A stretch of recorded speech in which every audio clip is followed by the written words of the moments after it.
Hammaga assalomu alaykum akalar. Bugungi xizmatimizda G-Tower X70 Plus bo'ladi akamizda. Bo'yabgan muammosi 1.6 motor, turbina qo'yilgan akamizda. Turbinasi bor 1.6. Hop, akamizda propan qo'yilgan ekan. Propanda hozir yaxshi yurgan. Plus filtrlarni almashtirgandan keyin akamizda dam bo'lib qolibdi mashinalarda. Xolos hozir shuni yechimini qilish maqsadida hozir ishga uringanmiz. Bo'lgan ish nima bo'lgan? Akamda switch qo'yilgan. Plus propan filtrlarini zamin qilib gazligirovka qilingan ekan. Hozir gazligirovkasini ko'rdik, yaxshi ekan. Propan filtrlari bilan plus switchlarni hozir yangisidan qo'yib yurib, bitta sinash maqsadida hozir qaytib keldik ishxonaga. Yana kapot ochib qo'yganmiz. Xudo xolasa hozir zamin qilib 1.6 motorimiz. Qolgan videosini ham qo'yamiz hozir. Hop, akalar, mana 1.6 turbinamiz shu bo'ladi. Dakota injektorimiz.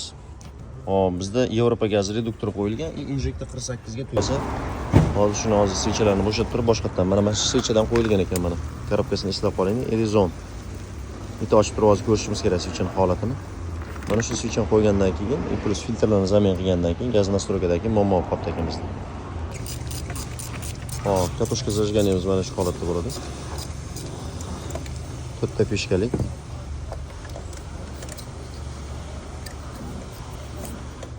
Markirovkasi mana.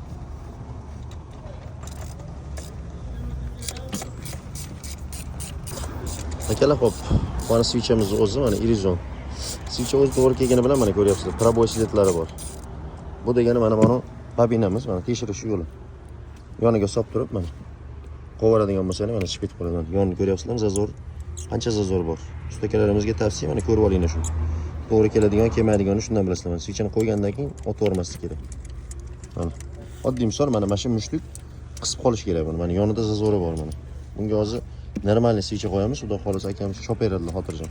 Hozir mana bittasini o'zida yo birinchisida o'zi bilindi. Mana proboy sletlari bor mana. Tepasida urib qo'ygan mana joyi. Tekstolit. Yonidan prashovat qilyapti bu. Hop, ikkinchisi yaxshi ekan, xudo xolasa.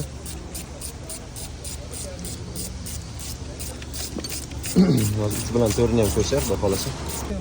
Hop, akalar, mana to'rtta switchini ham yechib olganmiz. To'talasidan faqat ikkitasi uryapti mana. Ikkita proboy bayda bor. O'ziga olaylik hozir.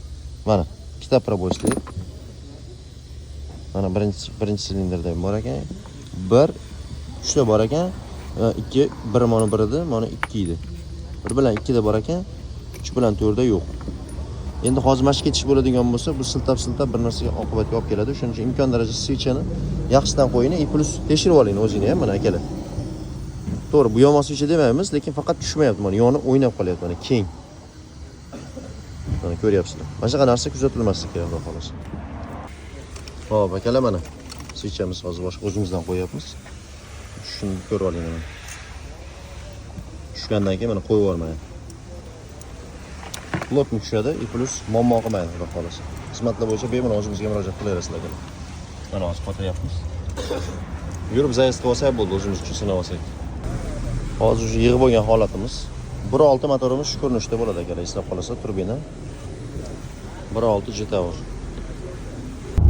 Hop, endi mana hozir kartasini terish jarayonidamiz. Stagalarovka ham qilib hozir. Yana bitta bosinchi bor.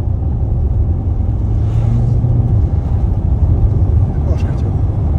Siltalishlar ham xudo xolasa yo'q. Bosganda siltab qolyapti, turadi, ko'tarmay qo'yadi. Aslida qaraydigan joyimiz davleniyga qaraymiz. Endi bosganimizda bir ko'tarib tashlaydi bizda. Bu reduktorga bog'liq, moddatchining o'ziga bog'liq. Turbinada xuddi shu holat bo'ladi. Aslida yurayotganimizda mana davleniyamiz 1.2 dan o'tmaslik kerak, 1.5 dan o'tmaslik kerak aslida. Qolgan payt gaz tashiganimizda ko'tarilib tashlaydi o'zi. Bugungi chiqishlarni ham tekshirib olamiz, ha.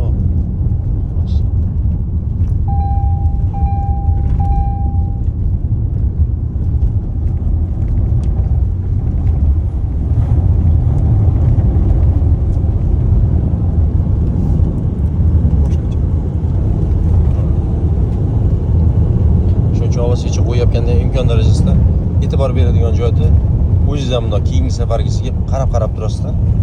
Qayda bo'lsa ham qo'ydirishdan oldin bitta ko'rsatib olasiz.